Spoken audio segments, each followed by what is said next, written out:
Alex Pereira နဲ့ Brian Ortega တို့ကထိုးသက်ကြတော့မှာပါ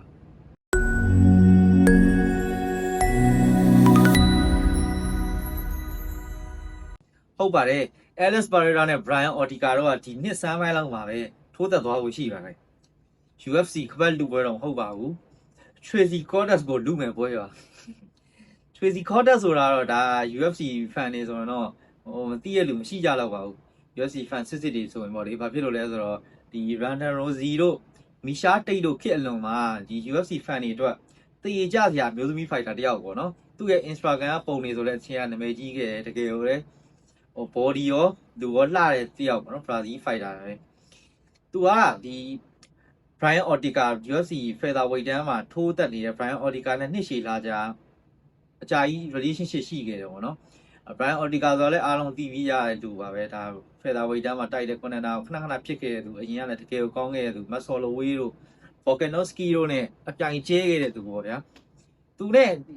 Tracy Cortez က officially ကိုတွဲခဲ့နာမည်ကြီးရဲ့UFC cover လို့ပဲပြောလို့ရတယ်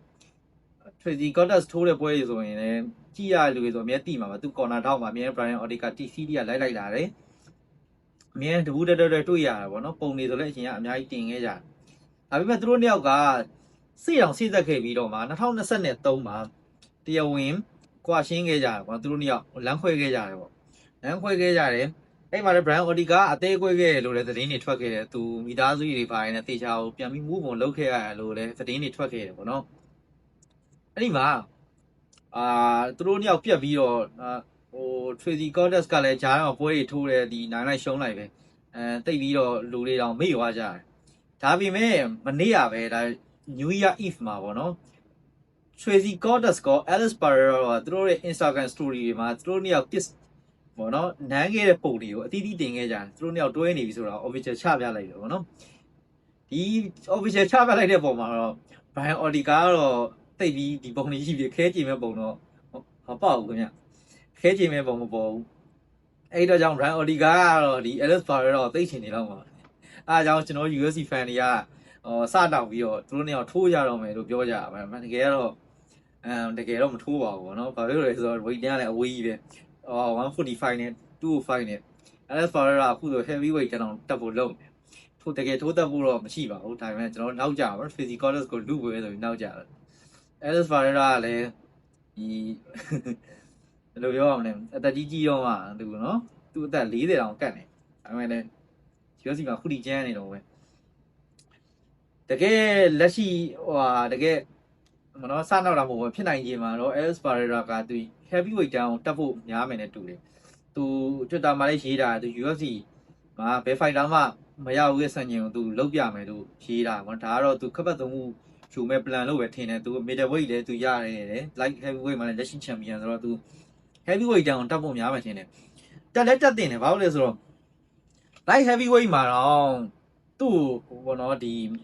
ဒုက္ခပေးနိုင်တဲ့သူကရှိနိုင်လောက်တယ် heavyweight တန်းအခုလက်ရှိ heavyweight တန်းခြောင်တယ်လို့ပြောလို့ရအဓိကသူ့အတွက်ခြောင်တယ်လို့ပြောလို့ရဘာလို့လဲဆိုတော့သူက strike ကဗျာ heavy လက်ရှိ heavyweight တန်းမှာ heavyweight တန်းမှာငကိုတွေကလည်းဒီတိတ်မရှိပါဘူးဒီ grappler တွေကလက်ရှိဆိုရင်ပိုဆိုးတယ်တိတ်မရှိ grappler တယောက်ရှိကျွန်တော်နာမည်မေ့သွားလို့လူမဲပဲဗျာနော်မေ့ရော Elmanda လားဘာလဲမသိ sorry နော်အဲ့တယောက်လောက်ပဲရှိတယ်ကျန်တာ Curtis Blade တို့ဘာလို့လဲအဲ့လောက်ကြီးမလုံးနိုင်တော့လူတွေဆိုတော့လက်ရှိမှာသူ Alex Pereira heavyweight တန်းကိုတက်မယ်ဆိုရင်သူရင်ဆိုင်ရမယ့်သူကဒီ Sarah Gain ဒါမှမဟုတ် Tom Aspinall နဲ့နှစ်ယောက်လုံးက striker ဗျာတကယ်လည်းကောင်းတဲ့ striker တွေဒါပေမဲ့ Alex Pereira ရဲ့ striking level တော့မဟုတ်လို့ပဲထင်ကျွန်တော်ပြောချင်တယ်ပေါ့နော်ဘာလို့လဲဆိုတော့ဒီဗျာ Alex Pereira ဆိုတာတည့်ရတိုင်းပဲ striking ကသူမှ Jerry Prochazka တို့ရှိမှ Adesanya တို့John Malahey တို့ရှိမှအကုန်လုံးအလွယ်တကူဖြုတ်ခဲ့တဲ့သူကသူဒီ heavyweight တန်းသူ့ရဲ့ခြောင်တယ်လို့ပဲထင်တယ် light heavyweight တန်းမှာသူစက်နေအောင်မှာသူ့တဲ့ပြဿနာရှိရလို့ကျွန်တော်တော့ထင်မိရပေါ့နော်သူခပတ်သုံးခုရနိုင်မလားစောင့်ကြည့်ရမယ်သူ fight ကတော့ announcement ခုထိမဖြစ်သေးဘူးကျွန်တော်ထင်တော့သူက White House မှာလုံးမဲ့ UFC ကိုသူတည်နေရလို့ကျွန်တော်ထင်တယ်အဲ့မှာသူ heavyweight တန်းကိုလူမယ်ဆိုရင်ဒါပရိသတ်စိတ်ဝင်စားစရာလည်းဖြစ်သွားနိုင်တော့တယ်ပေါ့နော်ကျန်တဲ့တစ်ဖက်မှာ Brian Ortega ကတော့တိတ်ပြီးစိတ်ဝင်စားဖို့တော့မရှိတော့ဘူးသူကကြလူလည်းဖြစ်သွားပြီသူကတော်တော်ကြသွားတာအရင်တော့သူကျွန်တော်ထင်တော့သူဒဏ်ရာကြီးနှိပ်စက်သွားတယ်လို့ပဲထင်တယ် သူပထမဆုံးရှုံးပွဲမတ်ဆော်လိုဝေးနဲ့ရှုံးပွဲမှာဆိုတော့သူအသေးကြီးထိတာအဲ့တုန်းကကြည်တာဆိုစိတ်တော်မကောင်းသူ round 4လောက်မှာလုံးဝမရတော့သူ့ရဲ့ဒီ coach တွေကနေပြီးတော့ဒီ flat ပြရတယ်တော့အဆက်မထိုးတော့ဘူးဆိုတော့အဲ့လိုပြန်အဲ့ဒဏ်ရာကြောင့်သူတစ်နှစ်ခွဲနှစ်လောက်တော့နားလိုက်ရတယ်ပြန်လာတော့လေ Korean zombie တို့နဲ့သူအသေးကြီးထိုးတယ်သူဒဏ်ရာရင်ဟောတော့သူကလုံးဝအကွဲပြဲထိုးတယ်လို့ပြောတကယ်ဟိုညီမလက်ဝေးကြိုက်တဲ့လူတွေဆိုသူထိုးသက်ပုံအဲ့ခေတ်တော့တော်တော်ကြိုက်ကြအောင်ထိုးတယ်ပြီးတော့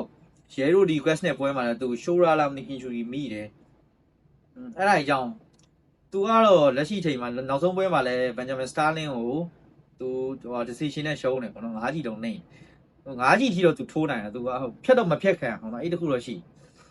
ဒါပေမဲ့သူအရင်လက်ရည်ကလုံးဝမရှိတော့ဘူးသူဟွာပါဝါလည်းမရှိတော့ speed ကတော်တော်ကျသွားတယ်ဆိုတော့သူကတော့ဒီ featherweight တန်းရဲ့စာချမှုအနေနဲ့ပဲဆက်ရှိတော့မယ်လို့ကျွန်တော်ကတော့ထင်တယ်ဒါတော့နောက်ဆုံးအခြေအနေကျွန်တော်ပြောပြတာပါကျေးဇူးတင်ပါတယ်ခင်ဗျာ